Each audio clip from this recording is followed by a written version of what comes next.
And some delta, I guess. You did introduce coupling between your perturbing system and your system of interest. Does it enter into your Fermi's golden rule?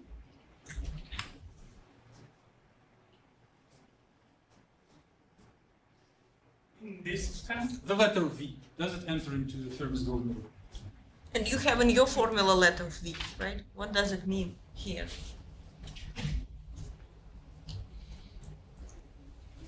letter E over V. V like Victor. Yeah, that's a potential of this periodic potential term. This amplitude of the potential. No? What? Interaction energy? Interaction energy. Yeah. Does it enter into Fermi's golden rule? It should. Let's. There should be coupling between your ground state and the excited state, right? Otherwise, the transition will never happen if they completely disattached and do not So talk to each please other. write down K, which is rate, Proportional. proportional or equal. Okay. Oh, let's have this proportional first. Now, and then list everything what it is proportional to. Now, proportional to VIV should be. In which power? What variable? Huh? What year? What year? What is V? That's 2. That's a 2. Sorry, it's 2. It looks like Roman 5 for me. Good. What else? And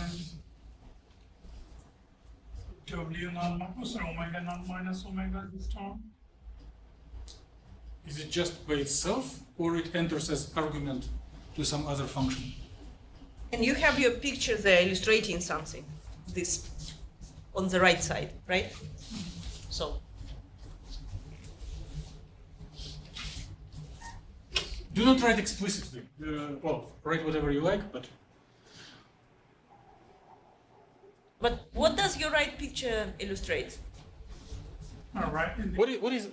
What is this? this one is just transition with the frequency. What is it? So in your Fermi's golden rule,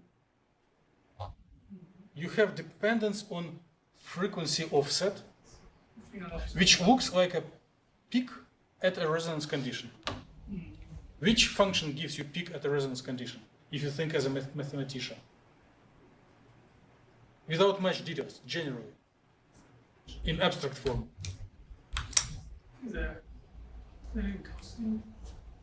It's that's correct, but too much details. What is general, very abstract? A function, that continuous function that gives a pike at a resonance condition.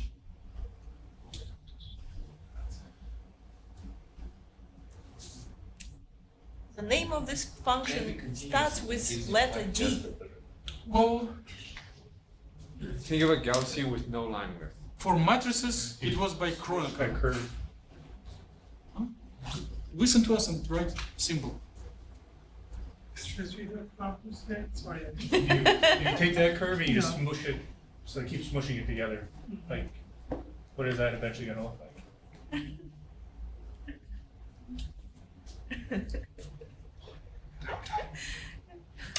Brandon, you should Yes. take pictures of Levi who is trying to making some really Yes, magic signs. No, it's that's delta. correct. I know. Wait, the right answer. That's what I said. Like, that's why he should take your So picture. it's related with the delta function here? There's a function of what? Of which argument? With heavy? No. Oh my God. We already give you the hint, right? So this is a function which having a peak at some resonance conditions. What are the resonance conditions? Mm-hmm. Yes, omega minus. What is the sign between omega and omega 0? What is the sign between Yeah. them? Here it is minus. And in your delta function,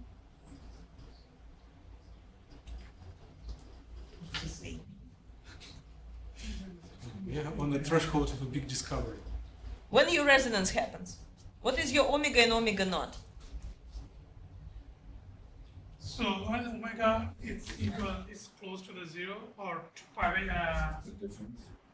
difference of this one, and then it's going to the close to the delta function. Okay, so after delta you need to have two brackets because it is continuous function. Function. It's not discrete, it is continuous. Therefore, it has argument in the brackets. After symbol delta, yes, open one bracket and close and close bracket. Yes. And what is inside the brackets?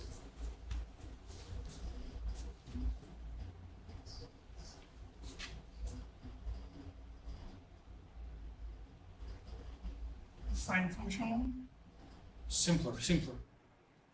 Delta function is non-zero if two frequencies are equal. Omega. Stop, enough. Look on us and see if you have like approval signs from everyone. Seems garbage, but also. Okay, now delete the subscript under delta.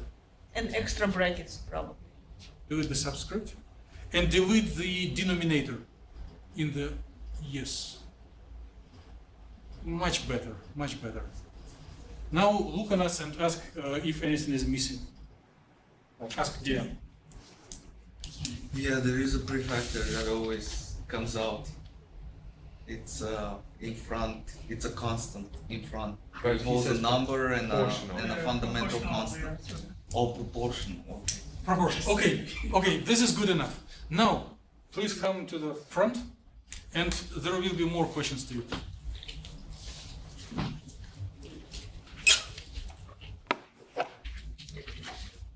So, there are two theories, and you recently introduced both of them to us. In one theory, the population of originally empty level grows quadratically. In another theory, population of originally empty level grows linearly in time. So one case quadratic, another linear. Give us the theories. It depends on the omega minus omega naught level. If it's too big, so Don't look on equations, just look at me or look inside yourself. it depends on energy offset. So energy offset is much higher than Two theories. One gives linear, another quadratic.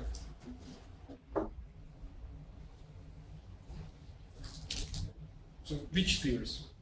yeah. One is And you discussed both of them right now. How many states do you have? How many states? in this case we have a two state. Mm-hmm. So this one will be At the limit of time, time very close to zero. so in that case it will be more linearly if it's only two state. So if we consider the Fermi There is a, rules, yeah. So there is a time-dependent perturbation theory, and there is a Fermi golden rule. Which one gives linear growth? Which one gives quadratic growth? This one will give us a linear growth in this one.